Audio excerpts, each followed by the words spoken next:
Hello glad aspirants, कैसे हैं आप लोग। वैसे आई नो आप लोग बड़े ही एंशियस होंगे, बहुत ज़्यादा नर्वस, और आखिरी के 30 दिन बाकी हैं ग्लैड की एग्ज़ाम में, तो हलचल मची होगी। पर उसी हलचल को थामने और आपको गाइड करने आज का वीडियो लेकर आ रहा हूँ। माई name is Jay Chandani and I am from Tarikshastra. आज के वीडियो में हम लोग देखेंगे कि क्या होना चाहिए आपका प्लान लास्ट 30 डेज के लिए, और आप लोगों के लिए एक एडवाइस, कैसे अपने इमोशंस को कंट्रोल करना है और कौन कौन से इमोशन से आप लोग जा रहे होंगे। So this video is gonna be a mentorship for all the CLAT aspirants out there, and trust me, ये एक महीने में आपको शायद ये वीडियो बार बार देखने की जरूरत पड़ेगी। बिल्कुल ये वीडियो देखते रहना। अगर पसंद आता है तो लाइक करना, शेयर करना, सब्सक्राइब करना हमारे चैनल को, और वो सारे क्लैट एस्पिरेंट्स जो आपके फ्रेंड्स हैं या आपको लगता है उनको शायद इस वीडियो की ज़रूरत है, उनके साथ ये वीडियो शेयर करना। Let's begin.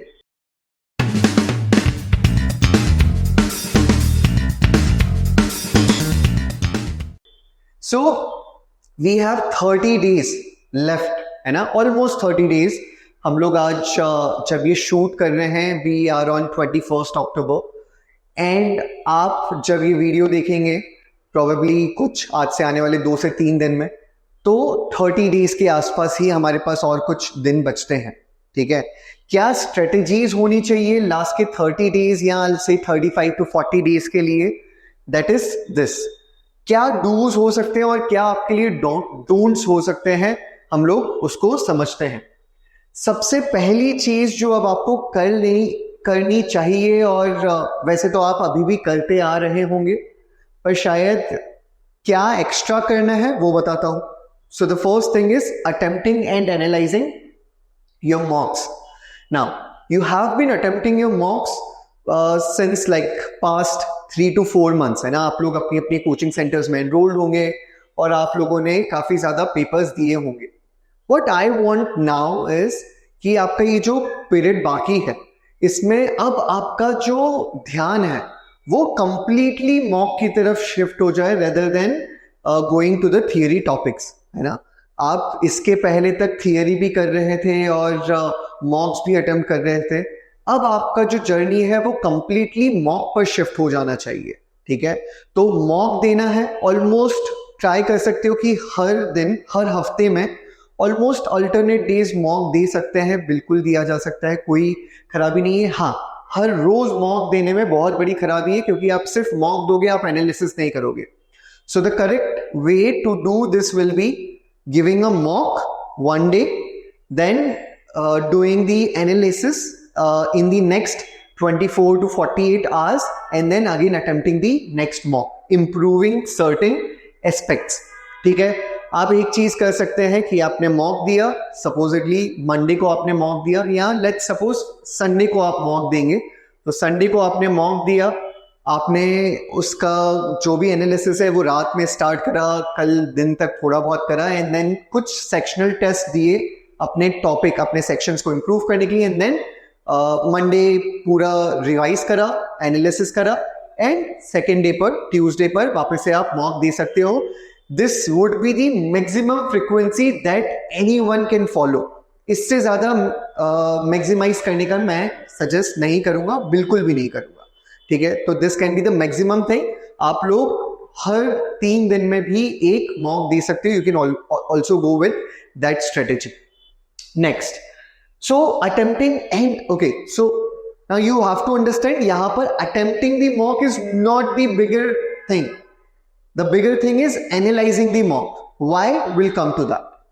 Next is to start to build small habits that are going to be a game changer.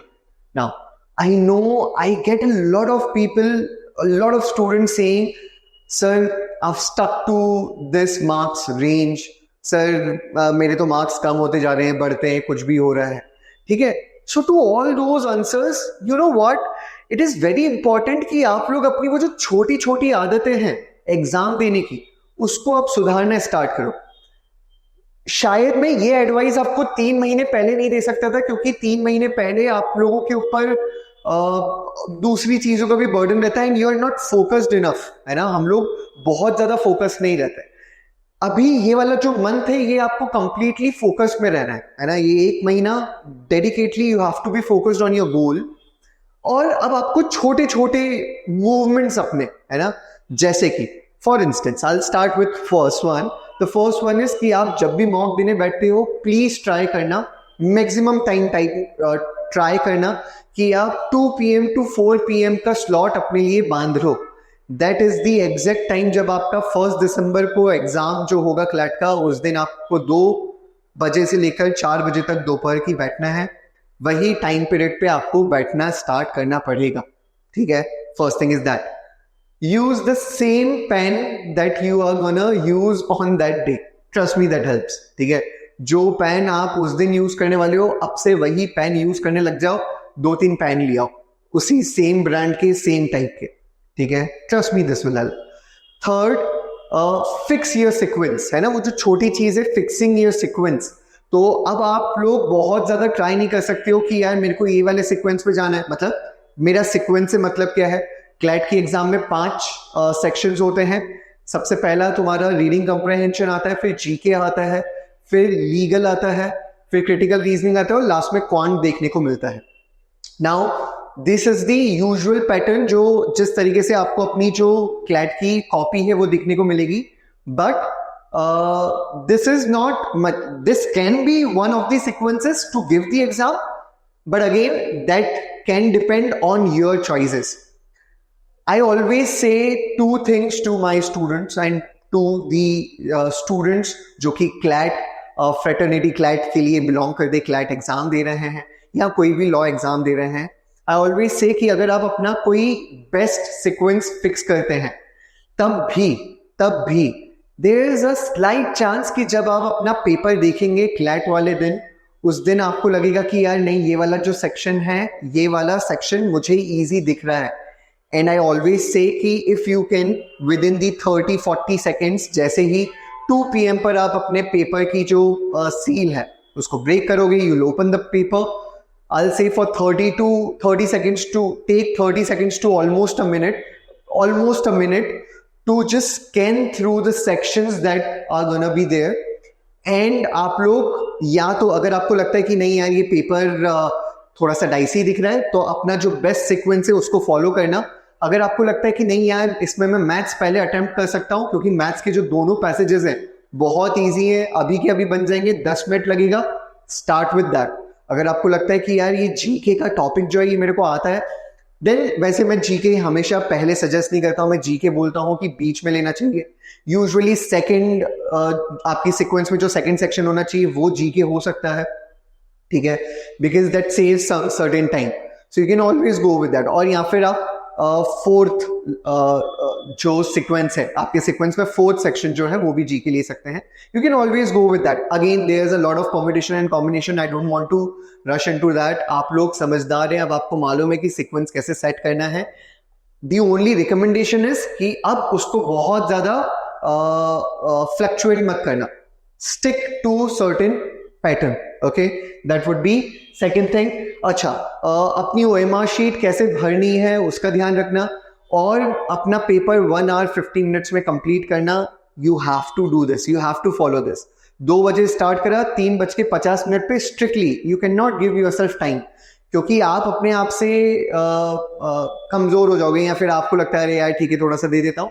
Invigilators नहीं होंगे. ठीक है. तो प्लीज वो चीज का ध्यान रखना. और ऐसी हर वो छोटी छोटी चीज जो आप उस एग्जाम हॉल में जब जाओगे तो गुजरने वाले हो, वो सारी चीजों का ध्यान आपको रखना चाहिए. ठीक है. Third is make a last month analysis chart. अब मैं हमेशा बोलता हूं कि आपको अपने मॉक्स के लिए एक एनालिसिस चार्ट बनाना चाहिए. I can just show that to you people. क्या होता है, so it helps you to understand. एक तो आपको डेटा पॉइंट्स मिल जाते हैं कि यार मेरा ग्राफ जो है वो किस तरीके से चल रहा है, और दूसरा आपको रिमार्क्स मिलते हैं कि यार मेरे को ये इंप्रूव करना है. वरना आपने आज से 20 दिन पहले कौन सा टेस्ट दिया था और उसमें आपने क्या रिमार्क लिखा था, you will not remember. So what I will say is कि आप लोग अपना एक एनालिसिस चार्ट बनाओ. उसकी एक कॉपी रखो, उसके जो 2 पेजेस होते हैं, middle page, probably middle page खोलो, उस पे टेबल बनाना है। टेबल में क्या होगा, जो कॉलम्स होंगे उसमें डे लिखने की जरूरत नहीं है, एक ही साथ लिख सकते हो, है ना। टेस्ट का नंबर, जो भी आपका टेस्ट है उसका नंबर डालने का, और फिर सेक्शन वाइज परफॉर्मेंस लिखने का। सेक्शन वाइज परफॉर्मेंस में मेरा मतलब है कि आपके जो सेक्शंस हैं, है ना, आरसी में कितने राइट हुए, कितने रॉन्ग हुए, कितने अनअटेम्प्टेड, एंड सो ऑन, और फिर लास्ट में उनके मार्क्स, है ना, आपके कितने मार्क्स आए और total marks, right. This is how you must go. तो ये एक जरूर से एक्सरसाइज करना। अच्छा, इसमें सबसे इंपॉर्टेंट कॉलम जो रहेगा that will be of remarks. आपके रिमार्क्स जरूर लिखना, और ये आपको अपने टेस्ट के जस्ट बात करना है ना, आप उठ नहीं सकते। सो आपका टेस्ट 2 घंटे का टेस्ट होता है, लेकिन आपको देना है 1 hour 50 minutes में। अगले 40 मिनट्स में आपको ये एक्सरसाइज करनी है, जिसमें आपको आपका पेपर चेक करना है ना, और उसके साथ साथ आपको अपने मार्क्स, अपना टेबल बनाना है। आपको आंसर की मिल जाती होगी, आपको टेबल बनाना है, और उसमें रिमार्क लिखना है कि यार मैंने यहाँ पर ये गलती करी, मैंने ये। अच्छा, उसमें रिमार्क्स में आएगा आपका सीक्वेंस, जो आपने सीक्वेंस फॉलो करा था, आपका कौन सा सेक्शन अच्छा गया था, कौन से सेक्शन में आपको टाइम लगा, और किस टाइप के क्वेश्चंस जो है वो आपको ट्रिकी लगते हैं। वो सारे छोटे छोटे रिमार्क्स आपको लिख लेने चाहिए। Next, give sectional test to improve a particular section, है ना, और वो भी टाइम बाउंड होकर।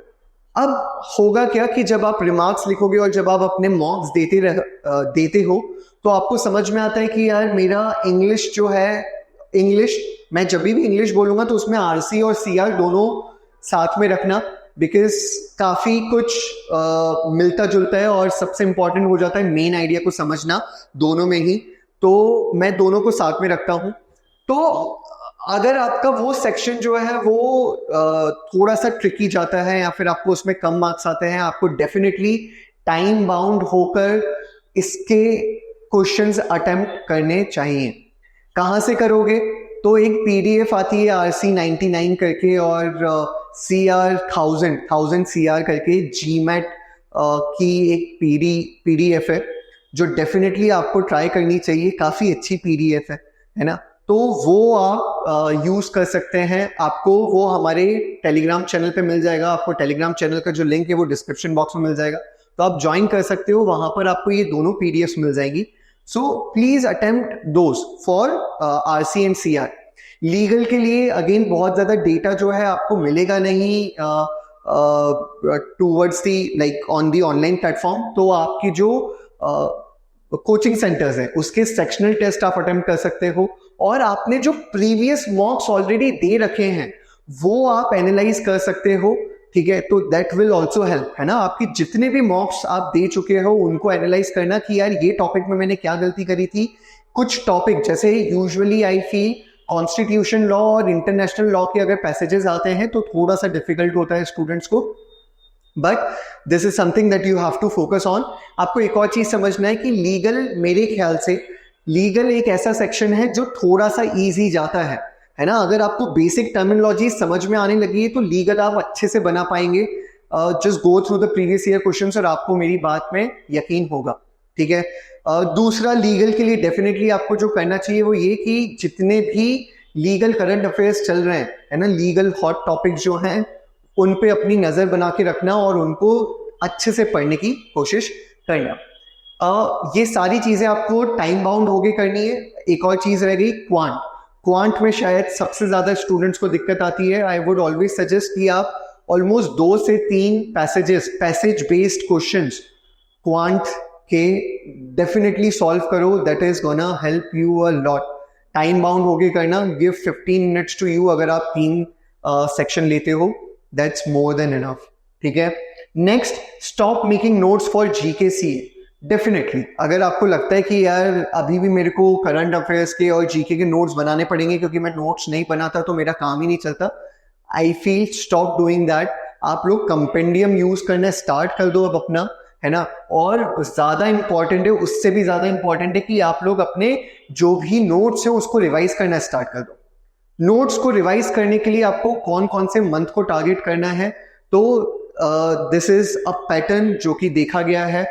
दैट इज कि आपकी एग्जाम डेट से प्रीवियसली, है ना, तो 1 दिसंबर को एग्जाम हो रहा है, तो उससे 6 महीने पहले तक का जो जीके है that becomes very important. That is कि आप लोग ऑलमोस्ट मार्च अप्रैल से टारगेट कर सकते हो, है ना, दैट इज ऑल्सो ज्यादा ही। तो मार्च, अप्रैल, मई, जून, जुलाई, अगस्त, सितंबर, अक्टूबर, नवंबर, this must be the months जो आपको डेफिनेटली बहुत अच्छे से टारगेट करना चाहिए। एंड आई विल से कि गो फ्रॉम बैक, जब आप रिवाइज कर रहे हो तो आप पीछे से जाओ, तो सितंबर फिर and so on, September, August and so on, go from behind, that is gonna help. जो अक्टूबर और नवंबर मंथ के आपके जीके के नोट्स होंगे, अब उसको नोट्स मत बनाओ, आपको कंपेंडियम मिल जाता है, आपको ऑनलाइन प्लेटफॉर्म पे बहुत सारी हेल्प अवेलेबल है। आप जो भी चीज फॉलो करते हो उसको बस फॉलो करो और उस पर स्टक रहो, ठीक है, that would B one advice, ठीक है। Revising your GK notes, trust me, this is the key, okay. Next, if you have a habit of reading newspaper, continue that. If not, please don't try to develop one in the last month, है ना। अगर आप लोग newspaper पढ़ते हो तो बहुत अच्छी बात है, अभी आपकी हैबिट हो चुकी होगी तो उस हैबिट को कंटिन्यू रखो, है ना। आप चाहते हो कि नहीं यार उसमें भी टाइम जाता है, तो अब आप उसको रोक भी सकते हो, बिकॉज न्यूज़पेपर का जो सबसे इंपॉर्टेंट रोल होता है वो मुझे लगता है कि that helps you in increasing your reading speed, है ना, और कहीं ना कहीं आपकी लैंग्वेज को भी डेवलप करता है, दैट ऑल्सो हेल्प्स। बाकी आई फील जो जीके, बहुत सारे लोग बोलते हैं जीके का सोर्स, हाँ जीके भी डेवलप होता है क्योंकि आपको ओपिनियंस सुनने को मिलते हैं, आपको पता पड़ता है, आपको याद रहती है चीजें। पर आई डेफिनेटली से कि क्लैट एग्जाम में जो जीके का प्रिपरेशन रहता है वो जो आपकी कोचिंग सेंटर्स रहती हैं, आपके जो वीडियोस रहते हैं उनसे ज्यादा हेल्प होता है रेदर देन न्यूज़पेपर, ठीक है। तो अब आप चाहें तो न्यूज़पेपर पढ़ना रोक सकते हैं। अगर आप न्यूज़पेपर वैसे ही नहीं पढ़ते हैं तो आपका कोई सेंस नहीं बनता है।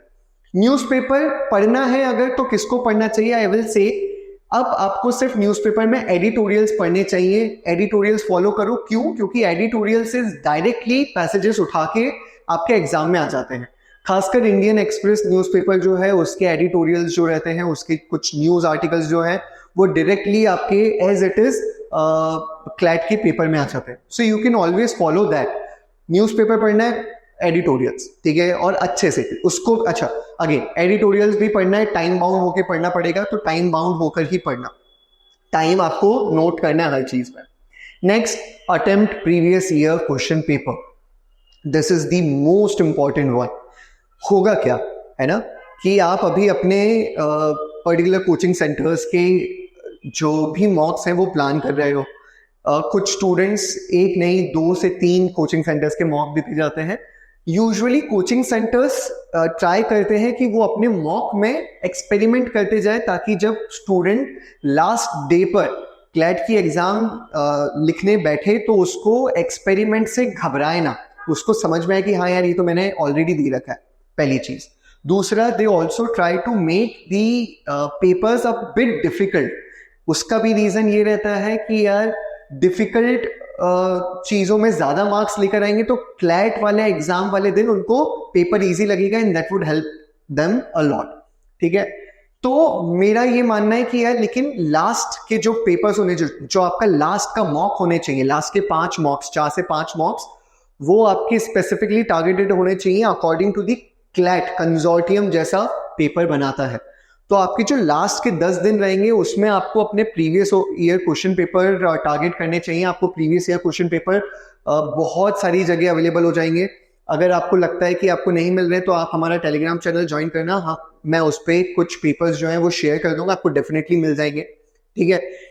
Do that, attempt those papers, है ना, खासकर। अच्छा ऑफ कोर्स अब वो पेपर्स में क्योंकि जो क्लैट का पैटर्न है वो 2023 में चेंज हुआ था, 120 क्वेश्चंस हो गया था, तो उसके प्रीवियसली 150 क्वेश्चंस पूछे जाते थे और उसके भी बहुत पहले तो 200 क्वेश्चंस पूछे जाते थे। तो पैसेज बेस्ड वाले जो पेपर्स हैं सिर्फ आपको उस पर ध्यान देना है और उसमें से जीके हटा देना। जीके हटाने के बाद आपको अपना टाइम पीरियड भी, अब ऐसा नहीं कि आप 120 क्वेश्चंस अटेम्प्ट कर रहे हो सिर्फ मैथ्स और इसके, तो आप अपने आप को 2 घंटे दे रहे हो या वैसा। ट्राई करना कि आप अपने आप को टाइम रिडक्शन में ही रखो, है ना, टाइम रिडक्शन में ही रखना, अपने आप को ज्यादा टाइम मत देना, है ना। क्या होगा उससे कि आपकी प्रैक्टिस बनी रहेगी, आपको वो नर्वसनेस फील होगा जो एग्जाम के वक्त यूजुअली टाइम प्रेशर में फील होता है, दैट इज ऑलवेज गुड। थोड़ा सा प्रेशर हमेशा फील होना अच्छा रहता है, आपको उसकी आदत हो जाएगी, ठीक है। सो डू दिस एक्सरसाइज, है ना, बिल्कुल करनी है। नाउ ये सारी चीजें तो सर कर लेंगे, लेकिन इमोशनल ट्रॉमा से कैसे गुजरे, क्या क्या इमोशनल ट्रॉमा तुम्हें हो रहे होंगे, मैं बताते जाता हूँ और मैं उन सबके लिए आपको हेल्प भी करते जाता हूँ। सबसे पहली चीज जो हो रही होगी वो हो रहा होगा कि आपके मार्क्स जो है वो बहुत ज्यादा फ्लक्चुएट हो रहे होंगे। अगेन क्यों होते हैं मैं आपको बताते जाता हूं। पहले तो मैं बता देता हूं कि यार मार्क्स की रेंज डिपेंड्स, मार्क्स की रेंज कौन सी अच्छी होती है या आपको क्या ट्राई करना चाहिए, आपका एम क्या होना चाहिए। आई ऑलवेज से कि आपका एम होना चाहिए कि कंसिस्टेंटली आपको ऑलमोस्ट 80 ऑड मार्क्स आने स्टार्ट हो जाए, 70 80 120 में से 80 मार्क्स आते हैं तो you are in a space जहां पर आपको चीजें आती हैं। अगर वो पेपर, जिस दिन आपका पेपर होगा उस दिन आपका दिन अच्छा होगा तो you will be able to do good. Again this is a minimum range that I am saying. Definitely अगर आप किसी पेपर में, किसी मॉक में 120, आपको हमेशा ट्राई करना चाहिए कि 120 में से आपका टारगेट 100 एंड अबव हो, दैट ऑलवेज हेल्प्स। लेकिन मिनिमम अगर आपको इतना आ रहा है तो डेफिनेटली आप एक अच्छे कैंडिडेट हो, आपको पुश करने की जरूरत है, ठीक है, पहली चीज। हाँ, तो मार्क्स फ्लक्चुएशन को कैसे हैंडल करना है आपको समझने की जरूरत है कि आप जब कोचिंग सेंटर्स के मॉक देते हो तो वो एग्जैक्टली कंजोर्डियम टाइप के नहीं होते हैं ना। वो जो मॉक्स होते हैं वो आपको चैलेंज करने के लिए होते हैं, वो आपको एक हैबिट दिलाने के लिए होते हैं, आपकी रीडिंग स्पीड, आपकी जो स्किल्स हैं उसको डेवलप करने के लिए पेपर बनता है ना। क्लैट का पैटर्न हूबहू आपके मॉक्स में नहीं आता। तो मार्क्स का फ्लक्चुएशन होना समझ में आता है, पर मार्क्स का फ्लक्चुएशन होना ऐसे नहीं समझ में आता कि एक दिन 20 मार्क ऊपर एक दिन 30 मार्क नीचे, हाँ बिल्कुल भी नहीं। मार्क्स का फ्लक्चुएशन थोड़ा होता है और सिर्फ आपका नहीं बाकी लोगों का भी हो रहा है, क्योंकि जिस तरीके से पेपर आया वो डिफिकल्ट था। तो डरने की बात नहीं है, समझने की कोशिश ये करना कि यार किस तरीके से इंप्रूव किया जा सकता है ना। आप लोग एनालाइज करना, देखना कि अरे यार मैंने यहां पर ये गलती करी, है ना। डीमोटिवेट, देखो मार्क्स कम आने से अगर डीमोटिवेट हो जाओगे तो मुझे नहीं लगता फिर तुम आगे बढ़ जाओगे।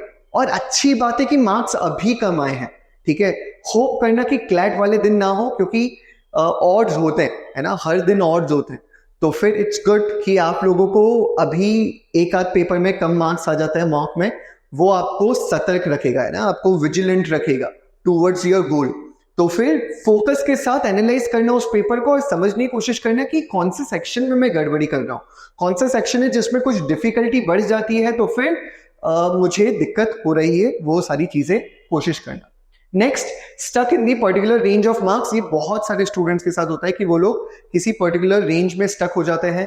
I remember my student, she is currently into GNLU and वो स्टक ही थी, वो 75 85 90 के आसपास उसके जो मार्क्स की रेंज थी वो स्टक थी। And she was a good kid, she is a good kid and उसको काफी ज्यादा दिक्कत हो रहा था कि यार मेरे बार बार मार्क्स, जैसा मेरे मार्क्स आगे ही नहीं बढ़ रहे। And I always asked her to just focus on the correct things, है ना। आप लोग जो प्रोसेस फॉलो कर रहे हो वो सही है, तो मत परेशान होना कि यार मेरे मार्क्स इसको क्रॉस नहीं कर रहे, ये नहीं हो रहा है, क्योंकि लास्ट डे पर बहुत ज्यादा चीजें बहुत ज्यादा चेंज हो जाती है ना। लास्ट डे पर वो इंसान जो मॉक्स में शायद 100 मार्क्स ला रहा था वो एकदम से गिर जाता है। तो प्लीज ध्यान रखना कि आप लोग सिर्फ अपनी प्रोसेसेस सही रखना, मार्क्स को बहुत ज्यादा तवज्जो मत देना, रेदर ध्यान देना कि यार क्या गलतियां कर रहे हैं हम लोग और वो गलतियों को किस तरीके से इंप्रूव किया जा सकता है। The kid I am talking about, उसको जीके में दिक्कत होती थी एंड आई ऑलवेज आस्क्ड हर कि भाई तू बस जीके पे ध्यान देते जा। और 2024 का जीके का पेपर आपको मालूम है कैसा था, तो it went good for her, right. Next क्या होगा, स्कूल एग्जाम्स। तो यार अब आपके है ना स्कूल के एग्जाम्स आने वाले, कुछ स्टूडेंट्स के तो अभी यूटी चल रहे होंगे, यूनिट टेस्ट वगैरह चल रहे होंगे, मिड सेम्स चल रहे होंगे। If you can avoid that in a certain way, आप लोग अपने स्कूल से बात कर सकते हैं, क्योंकि schools are usually flexible for 12th standards. तो अगर आपको लगता है कि आपका स्कूल आपकी बात सुन लेता है तो फिर प्लीज ट्राई करना कि आप अवॉइड कर सको। नहीं तो आई वुड से कि आप लोग बेयर मिनिमम प्रिपरेशंस के साथ, ऑफ कोर्स आपको वो तो ध्यान देना पड़ेगा, पर जो भी आपने अभी 3-4 महीने तक करा है अपने स्कूल के लिए प्रिपरेशन, उस प्रिपरेशन के साथ आप लोग जाके एग्जाम देकर आओ, ज्यादा बेटर रहेगा। अभी अपना एम जो है वो 1 दिसंबर रखो, that is gonna be a life changing point for you people, है ना। तो school, I know this is a difficult scenario, और देखो यार, इंडिविजुअली ये सोचना कि मेरे लिए ये दिक्कत नहीं है, सबके लिए ये दिक्कत है। तो देयर इज अ कैंडिडेट जो कि स्कूल को मैनेज कर रहा होगा, तो आपको भी करना रहेगा। आई नो थोड़ा डिफिकल्ट होता है, पर करना रहेगा। Next, guilt of wasting your time. अब क्या हो रहा होगा ना, जैसे ही आपको लग रहा है कि यार सिर्फ 30 दिन बाकी है, तो आपको अपने पुराने पाप याद आ रहे होंगे, है ना। वो बोलते ना कि यार जैसे ही डी डे आता है, डिसाइडिंग डे आता है, सबको अपने पुराने पाप दिखने लग जाते हैं। वो आपके साथ हो रहा होगा कि यार मैंने उस दिन टाइम वेस्ट करा था, नवरात्रि में मैं 5 दिन गया था, गरबा खेला था, अपनी गर्लफ्रेंड को ज्यादा टाइम दे दिया, वगैरह वगैरह।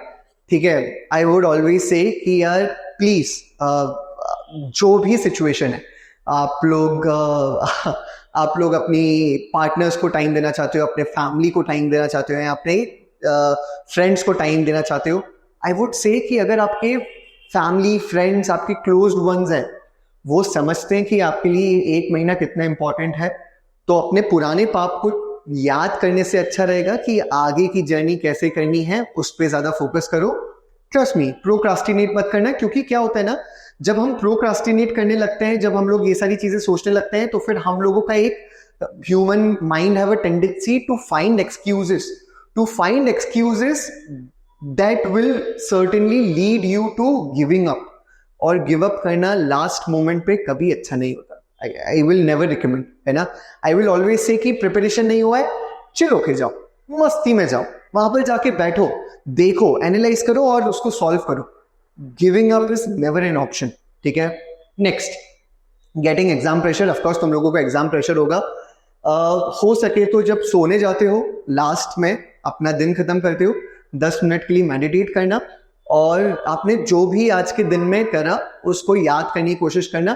वो आपको बहुत पॉजिटिविटी देगा अगर आप सच में मेहनत कर रहे हो। अगर आप मेहनत नहीं कर रहे हो तो वो फिर थोड़ा सा फेल हो जाता है, क्योंकि फिर वो आपको गिल्ट ट्रिप देता है। तो गिल्ट ट्रिप में मत चले जाना, बस मेरा यही कहना है।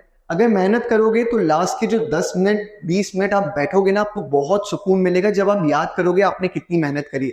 You will feel proud of yourself, ठीक है। तो do this, procrastinating that only few days are left and also want to celebrate Diwali।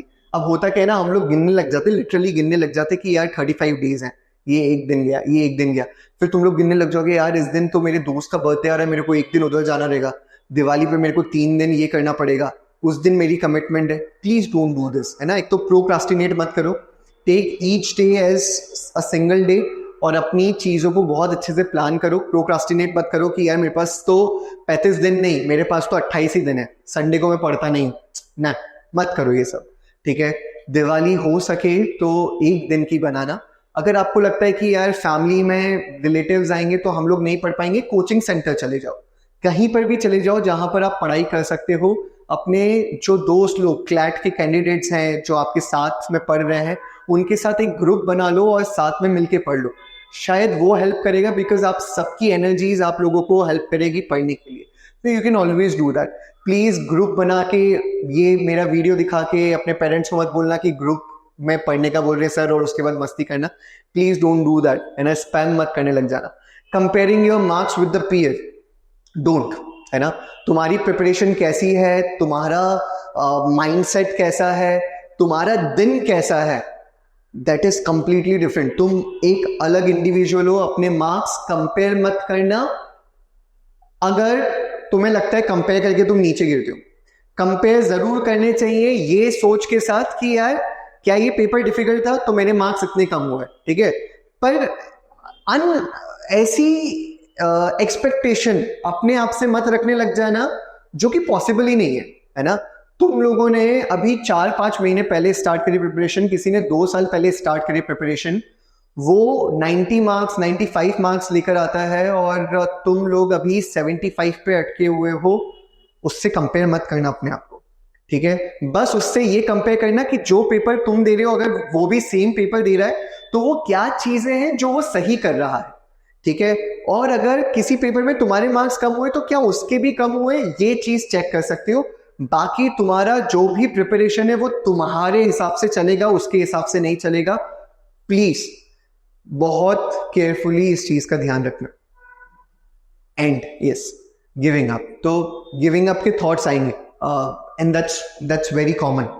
Trust me, बहुत सारे स्टूडेंट शायद बोलेंगे कि यार नहीं पढ़ा, ठीक है कोई बात नहीं है, नहीं पढ़ा, नहीं पढ़ा ना, कोई बात नहीं, छोड़ देते, ठीक है। ट्रस्ट मी, मत करो ये एग्जाम। पहली चीज तो ये कि it is not a rocket science जो शायद तुम लोग नहीं कर पाओगे। हाँ, आई ऑलवेज से कि इस एग्जाम के लिए 6 से 7 महीने की अच्छी प्रिपरेशन तो मिनिमम रिक्वायर्ड है। क्यों? क्योंकि जीके एक इंपॉर्टेंट पार्ट है, पर जीके जो है वो कभी कभार गेम चेंजर की तरह आता है। फॉर इंस्टेंस अगर मैं आपको बताऊं, मेरे ही कुछ स्टूडेंट्स लास्ट ईयर सिर्फ 2 महीने की प्रिपरेशन के बाद they were able to crack the exam because they were good readers. वो लोग नेचुरली बचपन से रीड करते आते थे, तो उनकी रीडिंग स्पीड अच्छी थी, मैथ्स अच्छा था, और लास्ट ईयर का आपको जीके मालूम है कैसा आया था, तो उनके लिए तो चांदी हो गई। वो लोग गए थे without any hopes and they were able to complete the paper 5 to 10 minutes prior to the allotted time, क्योंकि आंसर्स जीके के पैसेजेस में थे, ठीक है, एंड दे क्रैक्ड। तो ऐसा हो सकता है, तो अपने लक पे भी, अपने चांसेस पे भी बिलीव करना, और लक फेवर्स द ब्रेवेस्ट, है ना। वो इंसान जो कि मेहनत करते जाता है बिना ये सोचे कि यार ठीक है देखा जाएगा ना, वो दिन आने तो दो, उसको ही लक फेवर करेगा। तो प्लीज डू दैट। अभी गिव अप मत करना, इसलिए भी बोल रहा हूं क्योंकि अभी मेहनत करोगे ना तो लगातार आपके पास क्लैट है, फिर नेक्स्ट वीक में एलेट है, और फिर उसके बाद स्लैट है, तो आपके पास तो गिव अप करने का ऑप्शन ही नहीं है। अभी तो आपके पास मेहनत करने का ऑप्शन है कि यार अभी मेहनत कर लूंगा ना तो 3 एग्जाम लगातार दे दूंगा और बहुत अच्छी प्रिपरेशन हो जाएगी। और उसी पे मैं अपने नेक्स्ट चीज पर भी आता हूँ। एक चीज मैंने यहाँ पर लिखना भूल गया हूँ, एलेट के भी 1-2 मॉक दे देना, बाकी के जो मॉक्स है वो आप क्लैट के नेक्स्ट वीक में दे सकते हो, एनालिसिस कर सकते हो, ठीक है। और डेफिनेटली एलेट के पेपर के लिए मैं आप लोगों के लिए एक डिफरेंट वीडियो बनाऊंगा। That's it from my side. अगर आपको किसी भी चीज के लिए आपको जरूरत लगती है या आपको गाइडेंस की जरूरत है तो please let me know, comment box में हमें बताना कि आपको वीडियो कैसा लगा। अगर आपको वीडियो हेल्प करा तो प्लीज लाइक करना। आपके फ्रेंड्स, फैमिली मेंबर्स, ऐसे लोग जो कि क्लैट के लिए प्रिपेयर कर रहे हो उनके साथ, या किसी भी लॉ एंट्रेंस एग्जामिनेशन के लिए प्रिपेयर कर रहे हो उनके साथ ये वीडियो शेयर करना, और हमारे चैनल को सब्सक्राइब करना। That motivate us a lot. Do also let us know कि कौन से टॉपिक पर आप वीडियो चाहते हैं।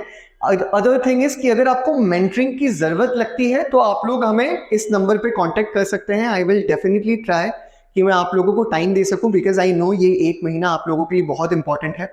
So you can always contact us on this, and definitely you can connect with me. My name is Jai. Thank you each one of you, and God bless you all.